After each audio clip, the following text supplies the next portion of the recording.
So I did solvent reduction at Spirit AeroSystems, obviously in partnership with the K-State Pollution Prevention Institute.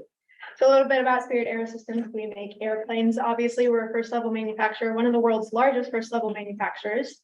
One of our main products is the Boeing 737. We deliver the ship set, which includes the fuselage, pylon, wing leading edges, thrust reverser, and engine nacelle. We also have made 747, 767, 777, and 787. And we have facilities all across the world. The United States, obviously, United Kingdom, France, Malaysia, Morocco, 10 more, but we are headquartered in Wichita. And so why solvent? Why does it matter? Well, it's expensive, especially if you're just throwing it away. And our solvents are volatile organic compounds, and some of them are hazardous air pollutants. So we established a goal to reduce that hazardous waste and emissions by 10% per airplane built. And we expected to save more than $270,000. So yeah, that's those VOCs can create smog, and we obviously don't want to emit anything that's not absolutely necessary. So I wanted to identify some areas in the process that we could cut out unnecessary waste.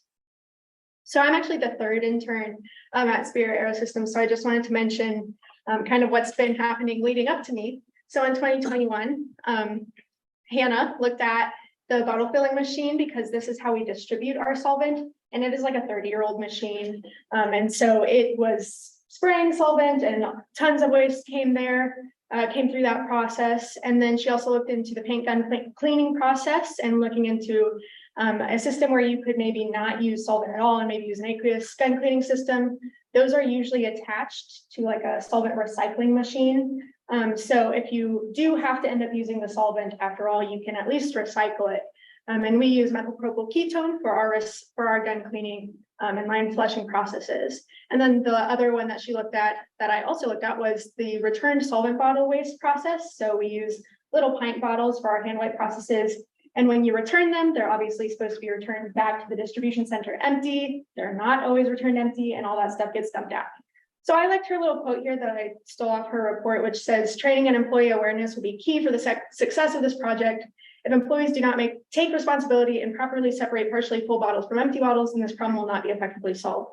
And that just speaks to the solvent bottle return process. But I felt this was a really good framework for kind of what I was pursuing in 2023 this year, which was a lot of training processes and trying to implement that, because all of these are controlled by the employees. So if the employees aren't doing it, then nothing will really happen. And then in 2022, there was another intern. He looked at a section called fuselage integration, and he noticed that they actually use like earplugs that you put in your ears, and they soak them in the solvent and they use it to like wipe sealant and whatnot. But whenever they saturated those earplugs, they kind of used like a lot more than necessary. So he looked back and was just kind of recommending containers that would maybe require less solvent. He also looked into just on the floor awareness of like, we don't need to be using this much solvent, stuff like that, similar training materials, signs, things like that. And then changing the cheesecloth, which is the wipe, to a different one.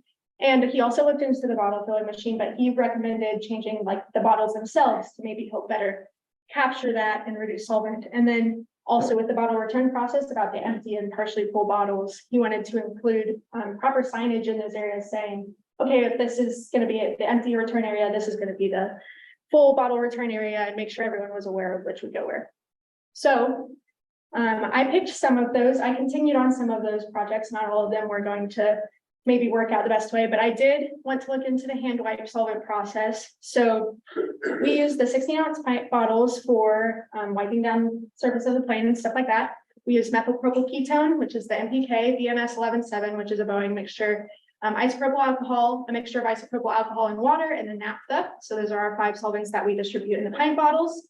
Those are distributed from a building called Master Mix. They're on the Wichita facility. It's just responsible for solvent and sealant collection and then also redistribution. So the full bottles are stored ideally in the flammable cabinets because it is a fire hazard.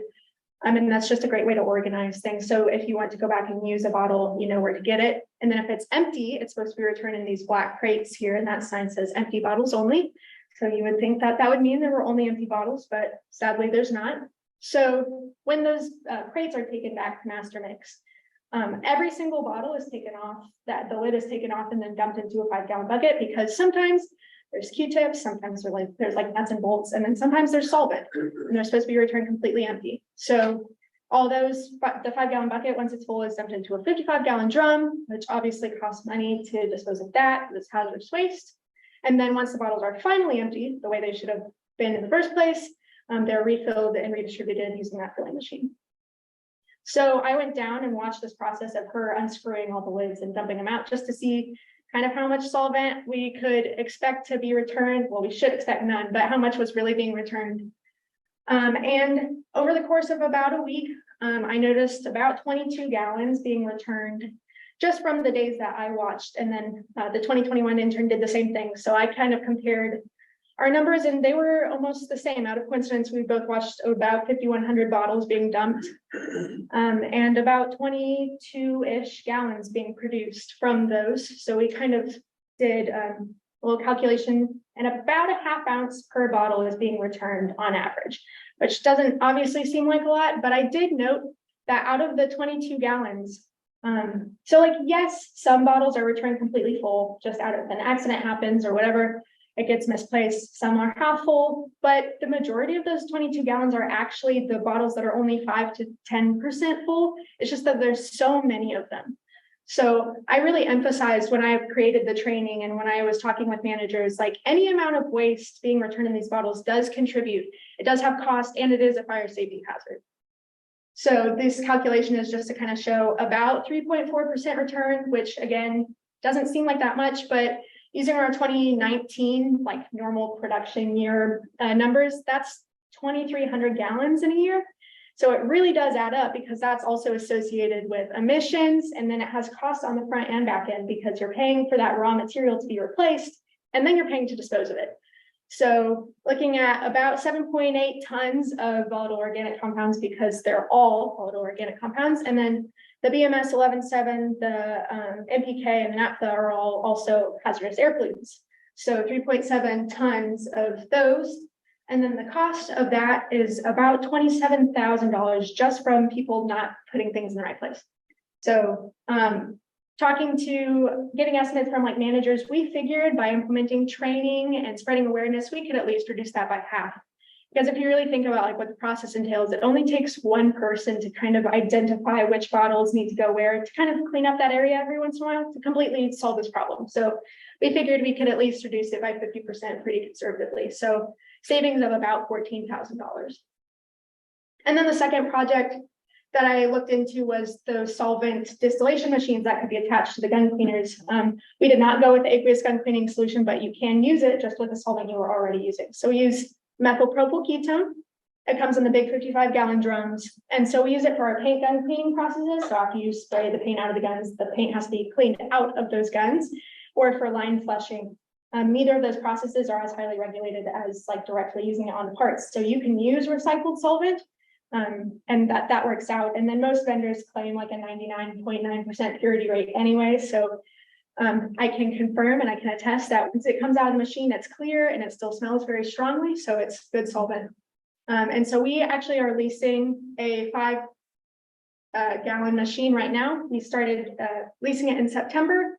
Sadly, it did not get used the way we really wanted it to get used by the painters. There was a lot of negative pushback into changing the process at all. And so we in the environmental department have definitely been using it because we wanted to collect data on what kind of return rates we could get, how long it takes, stuff like that, and troubleshoot any potential issues with the machine before we tried to really integrate them into the process.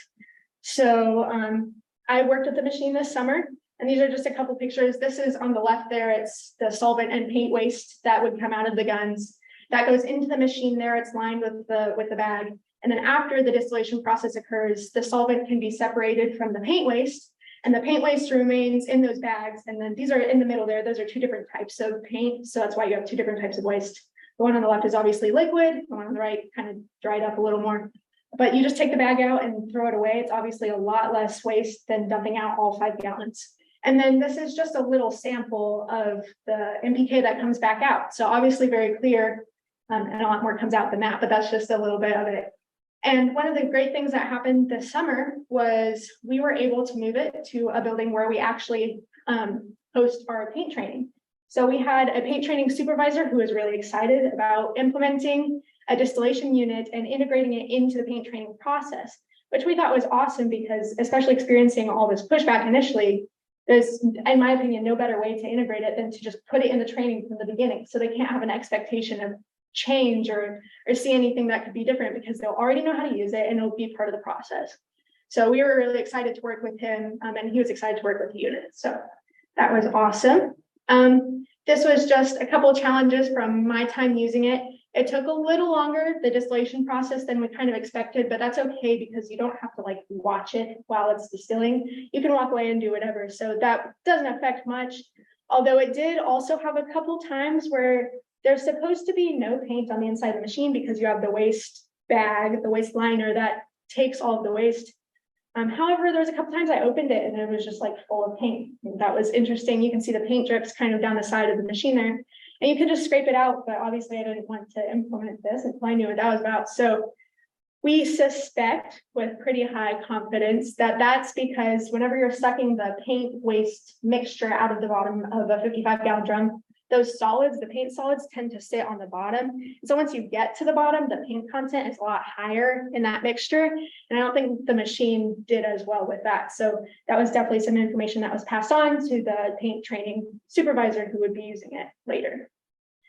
This is just a rough estimate of what could happen, ideally, if we could put these solvent distillation machines all over the switch-top facility. So on the left, there are all the buildings that would see an economical advantage from using one of these. They use enough methylpropyl ketone to justify purchasing or leasing some size of these machines.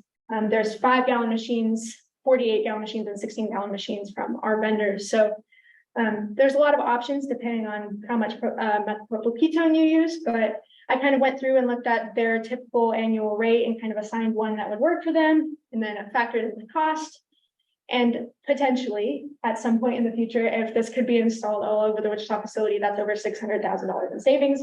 This was calculated on an 80% return rate, which whenever we were doing it, obviously on a really small scale, it was a lot closer to like 95. But again, just to be conservative and assuming something could go wrong, 80% return rate. So that's obviously really awesome. And we want to get that started. And then just because that first cost also factored in the cost of literally purchasing a machine, which can be rather pricey. This is the second year savings. So obviously, except for the ones you're leasing, you already have a machine. So that's over $700,000 in savings the second year.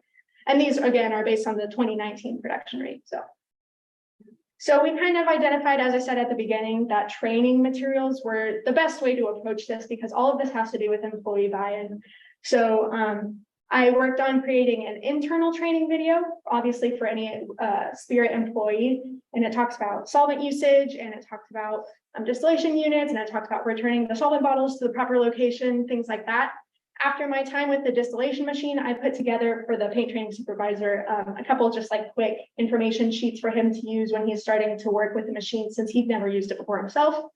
And then also I worked with PPI to create an external training video that will be published on y'all's website for any company that wants to kind of look at what Spirit did and maybe implement some of their own similar projects. And then finally, we host a solvent advisory board. We try to do that every year, sometimes a couple times a year. And this is just a group of kind of multidisciplinary people who come together because they really want to focus on reducing emissions. So we've got people from safety, managers on the floor, obviously the environmental staff, obviously us interns, the paint training coach, waste management. And we just get ideas, we bounce ideas off of them. They give us insight from what they've seen. And so this year we actually had someone mention that maybe the signage for the bottle return locations wasn't the best in one of the buildings. So we went and checked that out just to make sure. And we found that it was okay, but maybe it could be improved for the locations of the signage. And this was just kind of an excerpt of the kind of things that I was putting in the training materials and talking to the managers about. It's just, and I ran this by the managers to confirm that this is the kind of thing that should be in the training. But just everyday practices for what can be on the employees' minds for when they're using solvent. So we've heard of the cupping method so that when they're pouring the solvent on, it kind of is captured in the hand instead of sort of oversaturating and spraying everywhere and losing all that solvent, you kind of catch it. But then to that point, don't oversaturate the rag. It doesn't need to be dripping, things like that, or the earplugs don't need to be soaked in a whole gallon or whatever. And then keep containers closed so they're not spilled and they're not evaporating. Only use necessary quantities, stuff like that was included in the training. So this is a summary of from all 3 years, the projects that we see to hopefully be implemented. I will point out that since the facility-wide distillation unit is rather large, that is the 620, but if the unit just kind of, the one unit that we already have just kind of remains where it is at, based on that building's usage, that alone would be 14,000. So summarizing that all up, that's over $700,000 in savings and 190 tons of volatile organic compounds, 24 tons of hazardous air pollutants.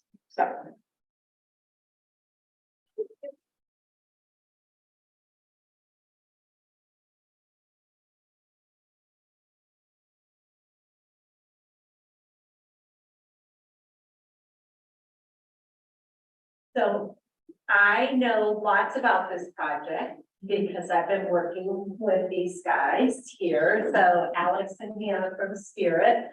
Hannah was their 2021 intern and Alex sold her when I was trying to steal her, but that's the way that went. And so I'm going to ask a couple questions and I'm going to ask you if you'll flip back to your chart. That would be great. This one? Yes. So, and EPA's here, they fund our grant. And so we're wrapping this up. We've got a few more things to do, but we had 4 goals that were in this grant. And I don't know if you can remember them, but, and then repeating what you said at the beginning, we had some metrics that went with achieving those goals. And I wondered if you could speak to why you're using 2019 as a baseline, some of those 4 goals, and then how this data compares. Okay, I know, well, I myself had 4 like kind of different or more specific goals than the overall, but I know establishing the solvent advisory board where we get together, that was one of them, I think. Obviously, just like generally looking at projects and areas that can reduce solvent waste was another one. That's the one you mostly worked on, and most of the interns was goal number 2. Right.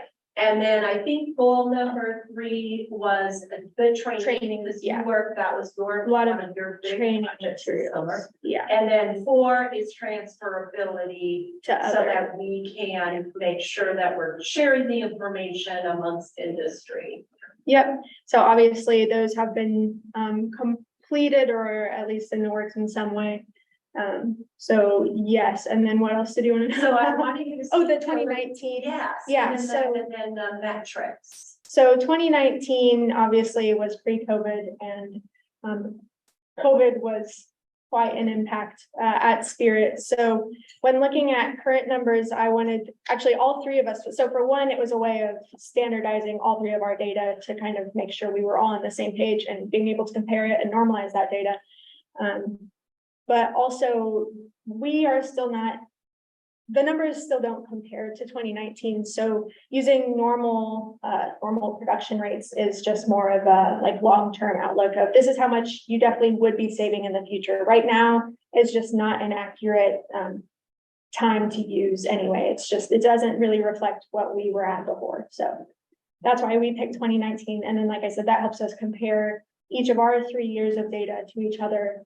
Like with the solvent bottle return process, I could compare Hannah's to mine.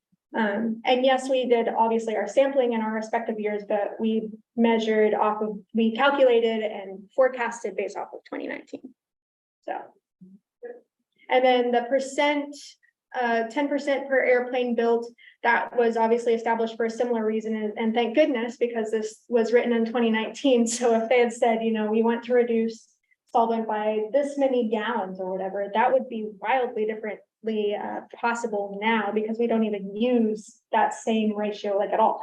So the per airplane build just kind of gives like a more fair metric So, And yeah. that's totally Alex's idea. So he helped me write the proposal and then establish the goals. Obviously, we were doing a partnership, and so I wanted, his buy-in, because this was really something we're doing with Spirit, that benefited Spirit. So we went back and forth on some of this data and everything. And so how do the numbers, because you and I have met about this, so I know the answers, and they're very impressive. And so how do the numbers compare when you're talking about solvents, VOCs, halves, dollars? So I think maybe the conversation we had was the percent reduction, which was in the grant. And based on implementing all of these, especially because of the facility-wide solvent reclamation units, that one can reduce methylpropyl ketone by over 60% potentially, because that's wildly what our methylpropyl ketone is used for in the first place. So anything that can recover that at an 80% rate continuously would obviously reduce that by a lot. And then I believe the other one was the BMS 11.7, were the two main solvents focused on the grant. And then obviously there's byproducts, like all the solvents that we use would benefit from this, but the other one was the BMS 11.7, and that one would potentially be reduced by over 10%. So I think that was already at 10.6. Yeah, it was like 11, we rounded up to 11%. So we met those goals and all the way around, and exceeded the fiscal goals if implemented. Yeah. Yeah,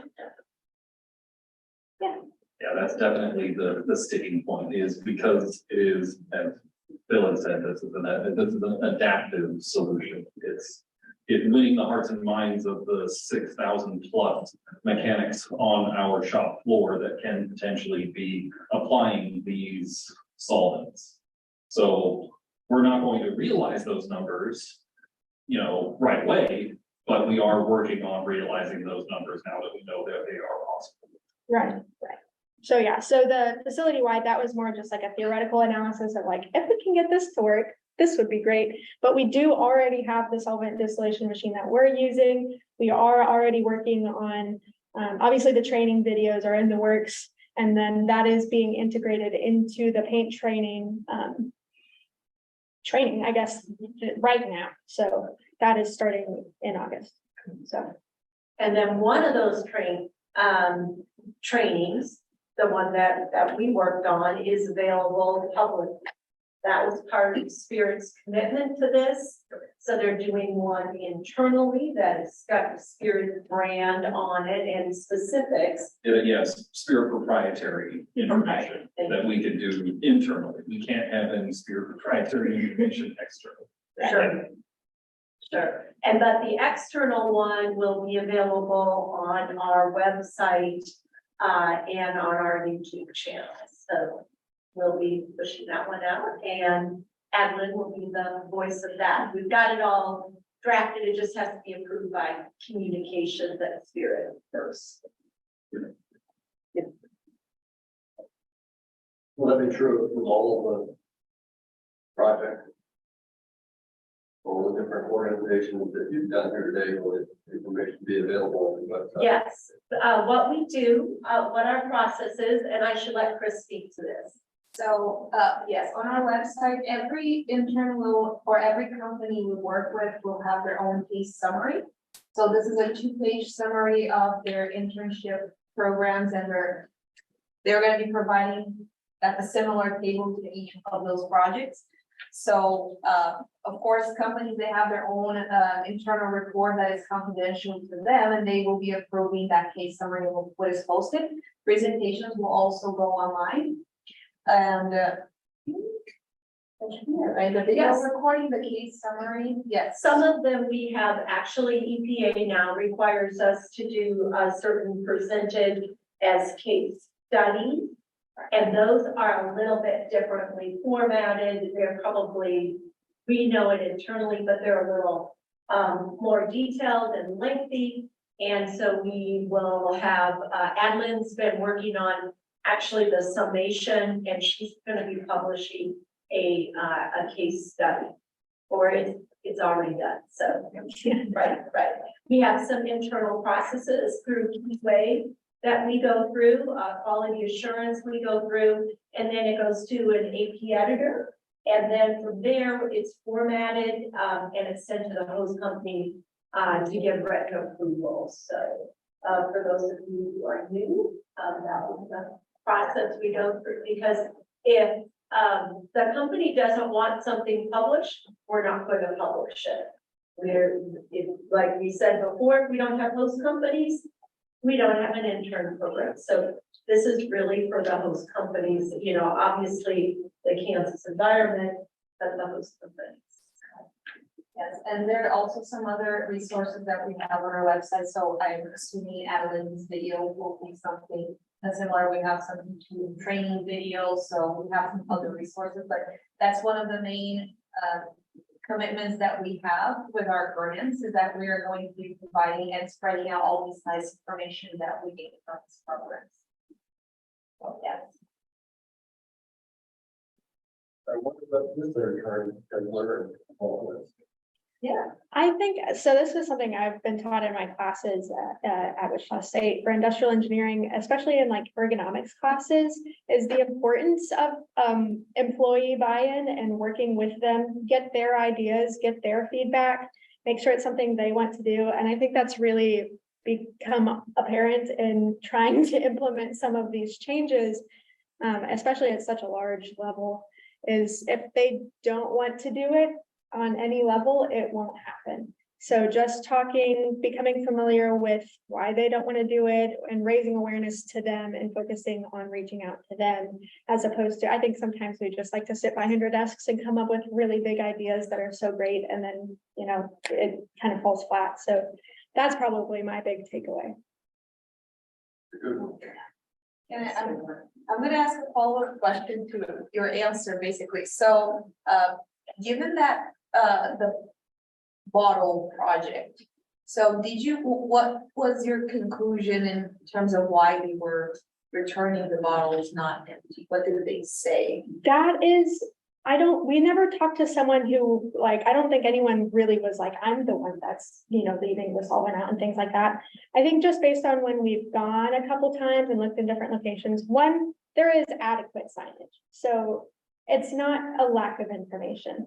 And I'm sure their managers have told them, and we talk to managers, they're aware.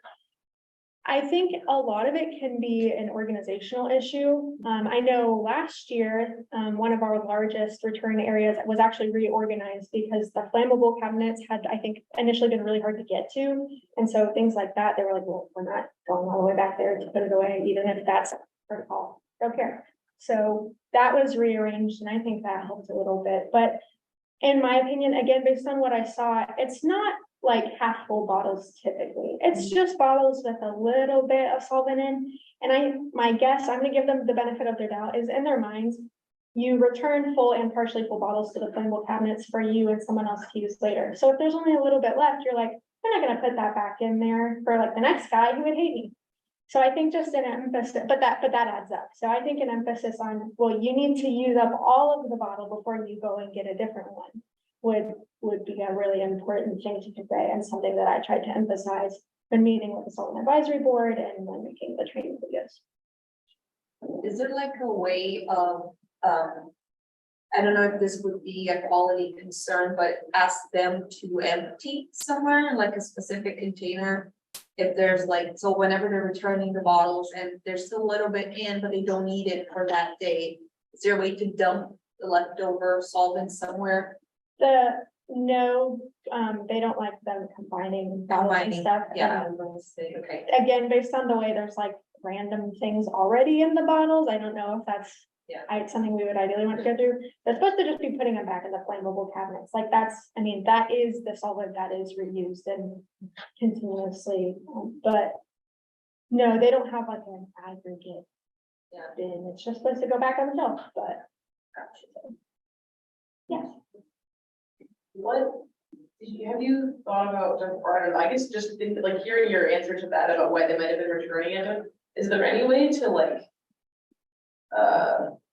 recombine some of those bottles, like I think it would probably have to be like one person, so that some of them are not being like combined just like randomly. But like if the concern is that they don't want to put a almost empty bottle back so that someone doesn't have to take it out, like maybe somebody could just refactor and like simplify the leftover solvent into like more full bottles, and maybe that would make them happier.